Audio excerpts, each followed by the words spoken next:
This video will take you through 3 more area formulas: rhombuses, kites, and regular polygons. First, I just want to remind you what each of those shapes is. A rhombus being a quadrilateral with 4 congruent sides.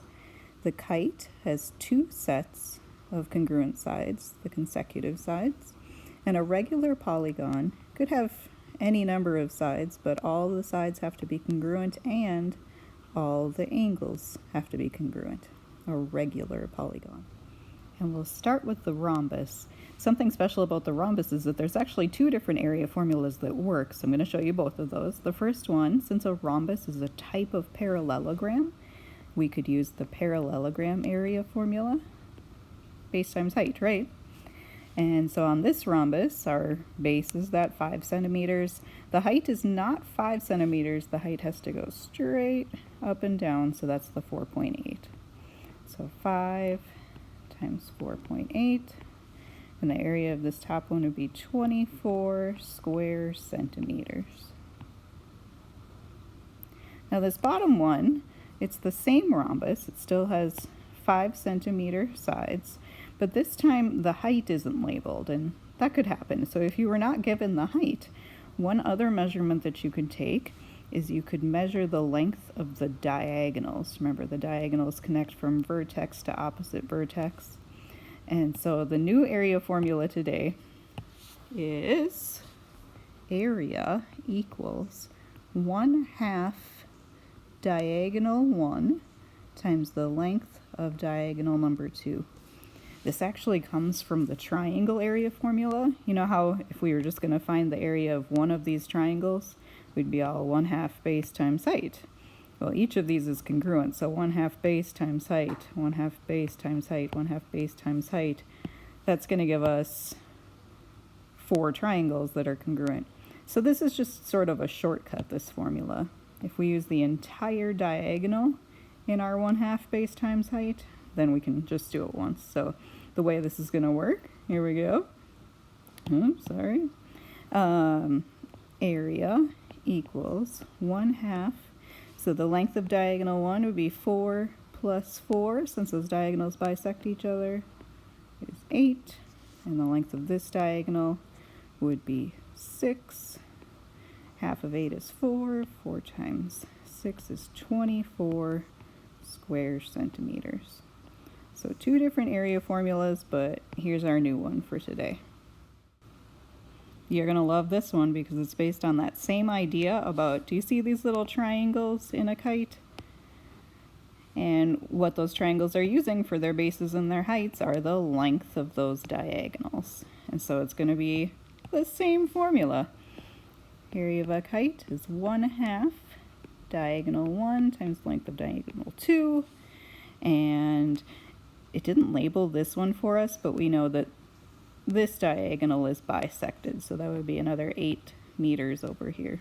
So the length of that entire diagonal would be 8 plus 8, 16. And then diagonal number 2 would be this entire thing. 6 plus 24 is 30. And so half of 16 is 8. 8 times 30, 240 square meters. And the regular polygon, we're just going to play with this pentagon. All the sides have a length of 8, and I think it groups in nicely with those other 2 shapes because this is also made up of triangles, and they'd all be congruent triangles. There's one new word that I'm going to have to teach you though, and that is the word that stands for the height of one of these triangles. So it's this piece that extends from the center down to the midpoint of one of those sides, and it will always be perpendicular. The name of that little piece is called the apothem. And so if I wanted to find the area of this pentagon, I would work kind of triangle at a time, and I would take 1/2 base times height, or 1/2 times 8 times however long that apothem is. And then there's 5 of those, so you could just multiply that by 5. Another way that we sometimes do that is instead of just using the 8, we could just use the whole perimeter all at once. So 8 plus 8 plus 8 plus 8 plus 8. And that kind of just stretches it out and gets us all 5 of those triangles all in one formula. So this would be the entire perimeter. Can you see that? It's kind of like this thing unrolled. So each of these triangles is one of these triangles. Anyway, the new formula for a regular polygon is taking area equals 1/2 the apothem, which is the height of each of those, times the perimeter. And we'll do some examples of that. The tough thing is not knowing how big your apothem is, and there's a few ways you can find that. You can use trigonometry, and it also goes back to how big those angles are in a pentagon. I'm going to skip that for this year, and I'm just always going to tell you how big the apothem is, just to make it a little easier on us. Now let's do an example of each of these. This first shape is a rhombus with its 4 congruent sides, so I could either use area equals the base times the height, except they didn't tell me how long that base was, nor how tall it is. So I'm going to abandon that one, and I'm going to go for our new one, which is 1/2 diagonal 1 times diagonal 2. And remember that on a rhombus, those diagonals bisect each other, so this would be a 12, and that would also be a 15, since that's going to be our midpoint. So how long are those two diagonals? The 12 plus 12 one, 24. And the other diagonal is 30 units long. And that comes out to 360. And it would be in square units. This next shape is a kite. You can tell because it has those congruent sides and these differently congruent sides consecutively.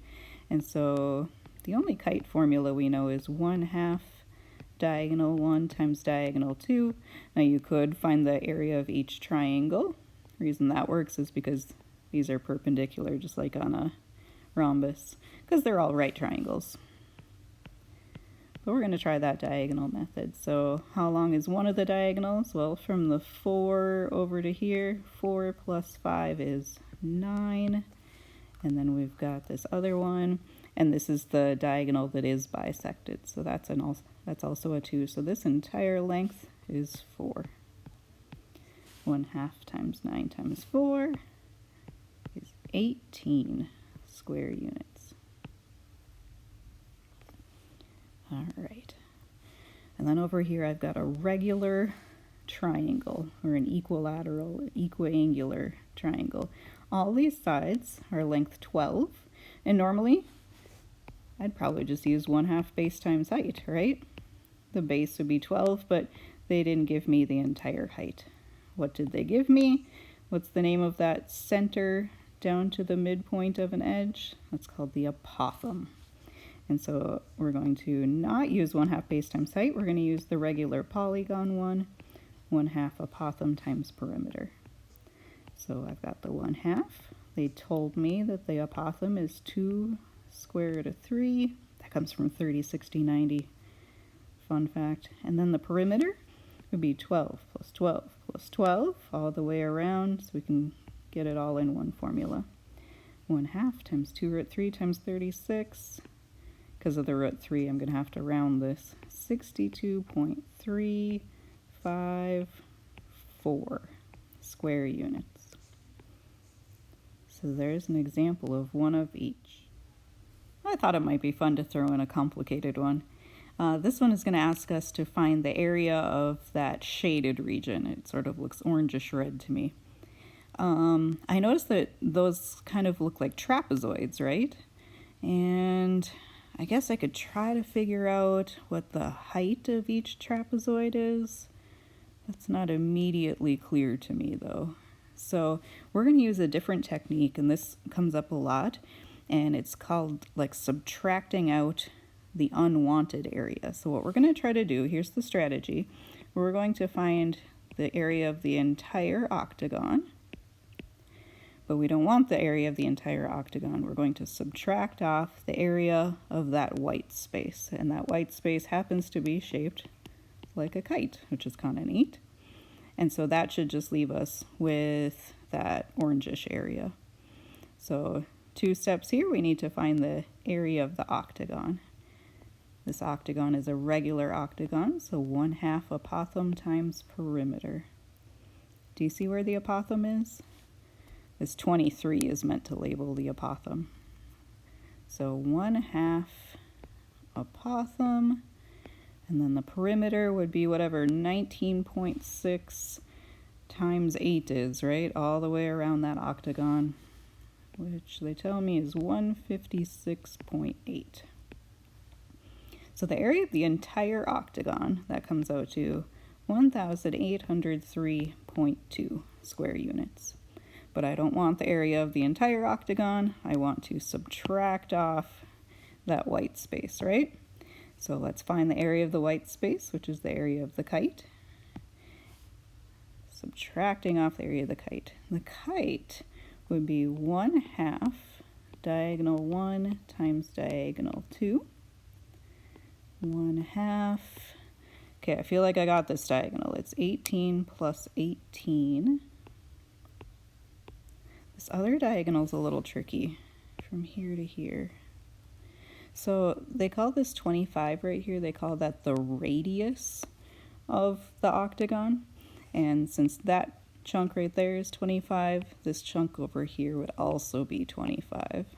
So that's a little tricky. So that entire diagonal would be 50 units long for a total of 900 square units on the kite. And so if I were just finding that orangish area, I would take the 1803 minus the 900, and it gives me 903.2 square units. About half, right? That's kind of interesting. All right. This is rhombuses, kites, and regular polygon area.